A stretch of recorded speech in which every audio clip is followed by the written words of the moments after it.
நம்ம பார்வதி பதையே ஹரஹர மகாதேவா.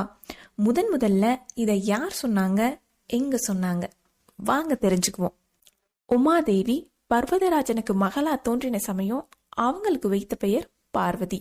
அசுரனான சூரபத்மன் பல தவங்கள் புரிந்து சிவபெருமான் கிட்ட பல வரங்கள் பெற்று அதுக்கு மேல சிவபெருமானோட சக்தியை தவிர வேற எந்த சக்தியாலும் அழிக்க முடியாதுன்னு வரம் வாங்கியிருப்பான்.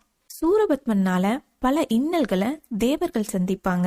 சிவபெருமானுக்கும் பார்வதிக்கும் பிறக்க போற குழந்தைதான் சூரபத்மனை அழிக்க போகுதுன்னு தெரிஞ்சு சிவபெருமானுக்கும் பார்வதிக்கும் திருமணம் செய்து வைக்க பிரம்மா, விஷ்ணு, தேவர்கள் எல்லாரும் பல முயற்சிகள் செய்வாங்க.